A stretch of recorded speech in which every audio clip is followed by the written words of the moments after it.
Bonjour à tous, nous voilà au 12e jour du mois consacré à Notre-Dame du Rosaire. L'agonie, première partie, tristesse de Jésus. Alors Jésus vint avec eux dans un lieu qui est appelé Gethsémani, où il avait un jardin dans lequel il entra, lui et ses disciples. Or, Judas, qui le trahissait, connaissait aussi ce jardin, parce que Jésus y était venu souvent avec ses disciples.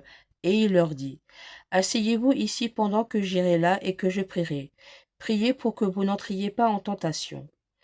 Et il prit avec lui Pierre, Jacques et Jean. Il commença à ressentir la peur et l'ennui, la tristesse et la désolation. Et il leur dit, mon âme est triste jusqu'à la mort. Demeurez ici et veillez avec moi. Alors il lui apparut un ange du ciel, le fortifiant, et étant tombé en agonie, il priait plus longuement.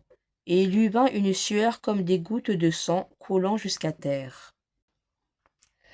Compatissant à l'amère tristesse et aux cruelles angoisses qui réduisent le cœur de Jésus à l'agonie, la prévision détaillée des souffrances qui vont fondre sur lui, l'inutilité de sa passion et de sa mort pour un grand nombre d'âmes rebelles, l'horreur qu'il éprouve pour les péchés énormes et nombreux dont il va accepter la responsabilité, la malédiction divine qui va le frapper en tant que revêtu des apparences du péché.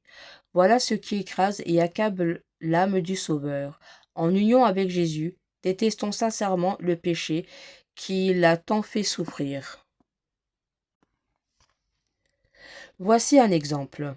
Une femme appelée Hélène, qui avait vécu dans le désordre, étant allée à l'église, entendit un sermon sur la dévotion du rosaire, ce qui lui donna envie d'en acheter un. Elle commença à le prier d'abord sans dévotion, mais bientôt la Sainte Vierge lui fut trouvée tant de goût dans cette prière qu'elle ne pouvait se lasser de la dire.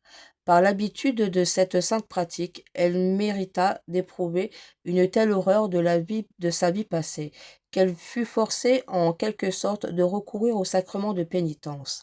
Après s'être confessée avec les sentiments d'une très grande contrition, elle alla réciter le rosaire au pied d'un autel de Marie.